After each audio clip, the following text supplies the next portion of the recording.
नमस्कार दोस्तों, आपका स्वागत है हमारे चैनल एग्जाम वायरस में। और आज हम डिस्कस करने वाले हैं concept of falsies position method और रेगुलर फॉल्सी मेथड भी कहते हैं इसी को। और इसका आज हम देखने वाले हैं कंसेप्ट। हमने पिछली वीडियो में पार्ट 1 में इसका वर्किंग रूल ऑलरेडी डिस्कस कर रखा है। अब हम आज ये वाली वीडियो का पार्ट 2 है, मतलब फॉल्स पोजीशन मेथड का पार्ट 2 है। इसमें हम डिस्कस करने वाले हैं इसके कॉन्सेप्ट को। इसका कॉन्सेप्ट काफ़ी छोटा सा है, बस आपको छोटी सी बात समझनी है, उसके बेस पे इसका कॉन्सेप्ट हो जाएगा। आपको मात्र इसमें इतना समझना, जैसा आपका बाइसेक्शन मेथड था बस उसी के जैसा ही है।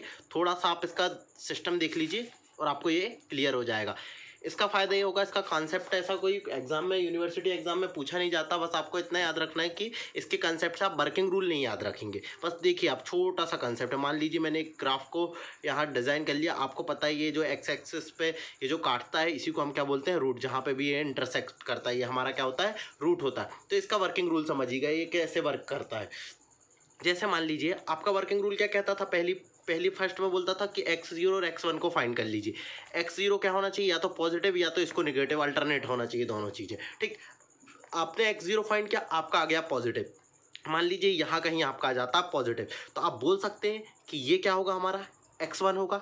ये क्या आया, पॉजिटिव आया। आपने एक और निगेटिव रूट फाइंड कर लिया, तो निगेटिव यहाँ पे आया, ये क्या होगा, निगेटिव। ये क्या हो जाएगी, आपकी लाइन की इक्वेशन हो जाएगी। इस लाइन की इक्वेशन में ही अब हम क्या करेंगे, y=0 पुट करके, और हम इसके और आगे की तरफ बढ़ेंगे। अब हम इन दोनों के बीच की एक रूट फाइंड करेंगे y=0 से, तो हम कुछ यहाँ कहीं पहुँच जाएंगे। जैसे मान लीजिए हम यहाँ पहुँचे, तो ये हमारा आ गया x2। अब हम क्या करेंगे, इस x0 को, जो हमारा x0 आया है, इस x0 से x2 को क्या कर देंगे, रिप्लेस कर देंगे। तो अब x0 हमारा कहाँ पहुँच जाएगा, यहाँ पहुँच जाएगा हमारा x0।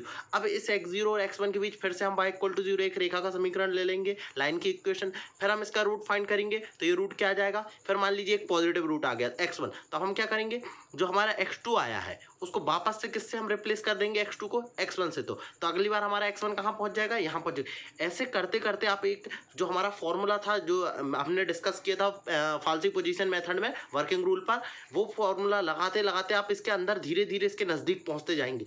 जैसे जैसे आप नज़दीक पहुंचते जाएंगे, आपका जो जितने भी डेसिमल पॉइंट्स तक बोला है, जैसे मान लीजिए आपको बोला पॉइंट के बाद का 4 5 6 7 4 अंकों तक बोला है, तो आप 4 अंकों तक निकाल सकते हैं आसानी से। बस आपको इतना याद रखना है कि हम धीरे धीरे इसके नज़दीक पहुंचते जाते हैं। यहाँ x0 और x1 फिक्स होता है, हमारा जो x2 वो लगातार निकालते जाते हैं हम। First approximate, second approximate, third approximate में x2 ही निकलता है। बस ये x2 किससे, मान लीजिए ये पॉजिटिव है, ये नेगेटिव है, तो बस ये आपस में क्या होते जाएंगे, चेंज होते जाएंगे। x2 की जगह यहाँ वैल्यू हो जाएगी, x2 की या तो यहाँ वैल्यू हो जाएगी। यदि ये पॉजिटिव होता है तो हमारी वैल्यू इससे एक्सचेंज हो जाएगी, सॉरी इससे एक्सचेंज हो जाएगी ये वाले से, क्योंकि ये पॉजिटिव है नेगेटिव, फिर इनके बीच निकलेगी। यदि ये नेगेटिव आता है तो फिर इससे एक्सचेंज हो जाएगी x1 से, और फिर इन दोनों के बीच निकल जाएगा। तो ऐसे करके हम पॉजिटिव और नेगेटिव का खेले, बस इतना सा खेले, इसके अलावा इसमें कुछ भी नहीं है। बस आपको इतना सा याद रखना है कि हमारा एक फॉर्मूला है। फॉर्मूला क्या था हमारा, उसका x2 इक्वल टू, आपको याद रखने की टेक्निक भी मैंने डिस्कस की थी कि यहाँ x0 है, यहाँ पे आप मान लो x1 अपॉन में, यहाँ पे x0, यहाँ पे हो गया x1, सॉरी यहाँ x1 मान लीजिए, यहाँ x0 माइनस का अंतर आएगा, नहीं तो कुछ भी नहीं होगा उससे ज़्यादा। यहाँ पे माइनस माइनस आएगा, कैंसिल हो जाएगा, तो ये हो जाएगा क्या, x1 माइनस f(x0). और आपको पता है यहाँ x1 है, तो यहाँ x0 ले लीजिए, यहाँ x1 ले लीजिए, हो गया फॉर्मूला आपका x2 इक्वल टू। बस इतना सा फॉर्मूला याद रखना आपको, इसके अलावा आपको कुछ भी याद नहीं रखना, और आपका कॉन्सेप्ट क्लियर हो जाएगा। आप जैसे ही हम इसका एग्जाम्पल देखेंगे, आपको आगे का पैटर्न बिल्कुल समझ में आ जाएगा कि आगे हम क्या करने वाले हैं। और ये यूनिवर्सिटी एग्जाम के पॉइंट ऑफ व्यू से बहुत इंपॉर्टेंट है, तो इस क्वेश्चन को आप ध्यान से कीजिएगा। आप कॉन्सेप्ट याद रखिएगा, बिल्कुल बाइसेक्शन मेथड और रेगुलर फॉल्सी मेथड में कोई भी अंतर नहीं है, वर्किंग रूल वही रहेगा, मात्र एक फॉर्मूले का खेल है, जो कि मैंने यहाँ डिस्कस कर दिया हूँ वर्किंग रूल पे। बस इससे ज़्यादा इसको मैं कुछ भी याद नहीं रखना। यदि आपको हमारा काम पसंद आ रहा है और आपको ऐसे ही वीडियो के रेगुलर अपडेट चाहिए, तो आप हमारे चैनल एग्जाम वायरस को जरूर सब्सक्राइब कीजिएगा, और इस वीडियो को ज़्यादा से ज़्यादा दोस्तों को शेयर कीजिएगा। Thank you for watching this video.